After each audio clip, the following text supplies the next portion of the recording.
Hello friends, പുതിയൊരു വീഡിയോയിലേക്ക് എല്ലാവർക്കും സ്വാഗതം.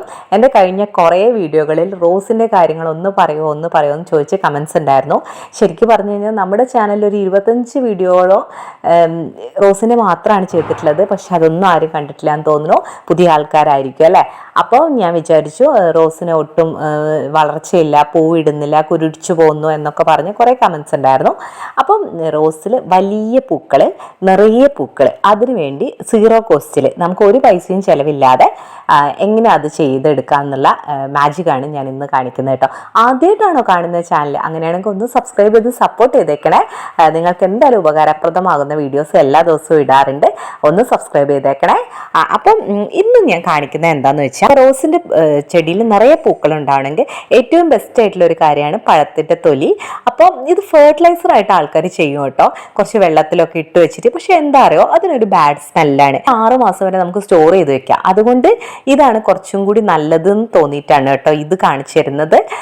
പിന്നെ സ്മെല്ലും ഉണ്ടാവില്ല. പൊതുവെ പലർക്കും സ്മെല്ല് വലിയ പ്രശ്നമാണല്ലോ, ബാഡ് സ്മെല്ലൊക്കെ. അപ്പോൾ നമ്മൾ ആദ്യം എന്താ ചെയ്യേണ്ടതെന്ന് വെച്ചാൽ, നമ്മൾ പഴം കഴിച്ചതിന് ശേഷം, ഇപ്പോൾ വെയിലൊക്കെ ആയതുകൊണ്ട് വളരെ എളുപ്പമാണ് ഇത് ചെയ്യാൻ. ഒരു 3-4 ദിവസം, ഇത് ഞാൻ 3 ദിവസം ഉണക്കിയിട്ടുണ്ട്. ഇത് ചെറിയ പഴത്തിൻ്റെ ആട്ടോ. ഏത് പഴത്തിൻ്റെ തൊലിയും നമുക്ക് എടുക്കാം കേട്ടോ. എല്ലാത്തിലും നിറയെ പൊട്ടാസ്യം ഫോസ്ഫറസും ഉണ്ട്. പൊട്ടാസ്യം ഫോസ്ഫറസും ആണ് നല്ല രീതിയിൽ പൂക്കൾ ഉണ്ടാവണമെങ്കിൽ ചെടികൾക്ക് നമ്മൾ കൊടുക്കേണ്ടത്. അപ്പം പഴത്തിൻ്റെ തൊലിയിൽ നിറയെ പൊട്ടാസ്യം ഫോസ്ഫറസും ഉണ്ട്. അപ്പോൾ നമ്മൾ 3-4 ദിവസം ഉണക്കി ഇത് എടുത്തിട്ട് ഞാനൊന്ന് കട്ട് ചെയ്തെടുക്കുന്നുണ്ട്, ഒന്ന് വേഗം പൊടിഞ്ഞ് കിട്ടാനാണ്. നമ്മൾ നേരെ ഇട്ട് പൊടിച്ചാൽ അങ്ങ് പൊടിയും. പക്ഷേ ഇതാകുമ്പോൾ ഒരു 2 മിനിറ്റ് കൊണ്ട് തന്നെ നമുക്ക് നല്ല ഫൈൻ പൗഡറായിട്ട് കിട്ടും. പഴത്തിൻ്റെ തൊലിയിൽ നൈട്രജൻ, പൊട്ടാസ്യം, ഫോസ്ഫറസ് എന്നിവയൊക്കെ ഉണ്ട്. അതുകൊണ്ട് തന്നെ വലിയ പൂക്കളുണ്ടാവും, പൂക്കളുടെ എണ്ണം കൂടും. ഇപ്പോൾ 2 പൂക്കൾ ഇടുന്ന സ്ഥലത്ത് നമ്മൾ ഇത് കൊടുത്തു കഴിഞ്ഞാൽ ഒരു 5-6 പൂക്കളൊക്കെ ഒരുമിച്ചുണ്ടാവും. ഒരാഴ്ച കൊണ്ട് തന്നെ 5 മുട്ടൊക്കെ പുതിയ വരും. അതിൻ്റെ മാറ്റം നിങ്ങൾക്ക് എന്തായാലും കാണാം. അപ്പം നിങ്ങൾക്ക് മാറ്റം കണ്ടിട്ടുണ്ടെങ്കിൽ ഒന്ന് കമൻറ്റ് ചെയ്ത് എന്നെ അറിയിച്ചേക്കണം കേട്ടോ, നിങ്ങളുടെ സന്തോഷം. പിന്നെ ഇത് നമ്മൾ കൊടുക്കുമ്പോൾ മണ്ണിൻ്റെ ആരോഗ്യം നല്ല ഹെൽത്തി സോയിലായിട്ട് മാറാറുണ്ട്. പിന്നെ ഈ നമ്മൾ പൊടിച്ചിടുമ്പോൾ കീടങ്ങൾ നന്നായിട്ട് കുറഞ്ഞു വരുന്നതായിട്ട് പലരും പറഞ്ഞിട്ടുണ്ട്. എനിക്കും തോന്നിയിട്ടുണ്ട് അങ്ങനെ ഉണ്ട്. അപ്പം നമുക്ക് ഇങ്ങനെ പൊടിച്ച് കിട്ടും. നമ്മൾ മിക്സിയിൽ ഇത് ചെറുതാക്കി കട്ട് ചെയ്തിട്ട് പൊടിക്കുമ്പോൾ ഏകദേശം കാണുമ്പോൾ ഒരു ചായപ്പൊടിയുടെ ചണ്ടി അങ്ങനെ ഇരിക്കും കേട്ടോ കാണാൻ. ഇനി നമ്മൾ എന്ത് വളം നിങ്ങൾ ചെയ്യുകയാണെങ്കിലും നമ്മൾ ആ മണ്ണൊന്ന് ഇളക്കി കൊടുത്തിട്ട് മാത്രമാണ് കേട്ടോ ഇത് ഇട്ട് കൊടുക്കണ്ടേ. എന്നിട്ട് ആ മണ്ണങ്ങ് അടച്ച് കളയാം. അപ്പം ഇങ്ങനെ മേലെ ഇങ്ങനെ കാണുന്ന പോലെയല്ല, ഒന്ന് മണ്ണിളക്കുക, ഇട്ട് കൊടുക്കുക, ഒന്ന് മണ്ണ് നീക്കിയിടുക. അങ്ങനെയാണ് കേട്ടോ ഇത് ചെയ്യേണ്ടത്. ഇതുള്ളൊരു മെച്ചം എന്താണെന്ന് വെച്ചാൽ, റോസിൻ്റെ ഇലയും തണ്ടും ഒക്കെ നല്ല സ്ട്രോങ് ആയിട്ട് പുതിയ തളിർപ്പൊക്കെ വരാം. കൊടുത്തൊരു 2 ആഴ്ച കഴിഞ്ഞാൽ തന്നെ നമുക്ക് ചെടിയുടെ മാറ്റം മനസ്സിലാവും. പുതിയ തളിർപ്പും നിറയെ കുഞ്ഞു മുട്ടുകളും ഒക്കെ വരും. പിന്നെ ഈ പൂക്കൾക്ക് തന്നെ കുറച്ചുകൂടി ഭംഗിയുള്ള പൂക്കൾ, ചിലപ്പോൾ കളർ കൂടി വരിക, അങ്ങനെയൊക്കെ ഉണ്ടാവാറുണ്ട് കേട്ടോ.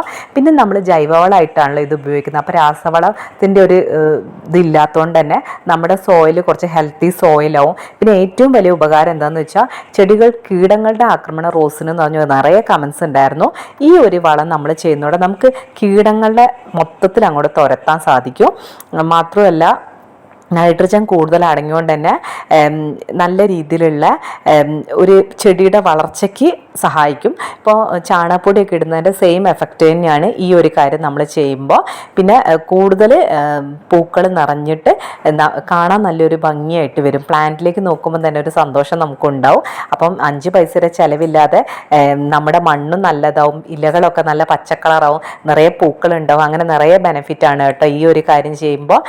പൊട്ടാസ്യമാണ് നമ്മുടെ എല്ലാ പൂക്കളിടുന്ന ചെടികൾക്ക് ഏറ്റവും പ്രധാനമായിട്ട് വേണ്ടത്.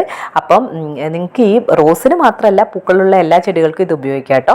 ഈ വീഡിയോ നിങ്ങൾക്ക് ഉപകാരപ്രദമായിട്ടുണ്ടെങ്കിൽ ഒന്ന് സബ്സ്ക്രൈബ് ചെയ്ത് സപ്പോർട്ട് ചെയ്തേക്കണേ. തൊട്ടടുത്തുള്ള ബെല്ലൈക്കനൂടെ എനേബിൾ ചെയ്ത് കഴിഞ്ഞാൽ ഞാൻ നാളെ ഇടുന്ന വീഡിയോ നിങ്ങളിലേക്ക് എത്തും. പുതിയൊരു വീഡിയോയുമായി വീണ്ടും വരാം. Thank you for watching.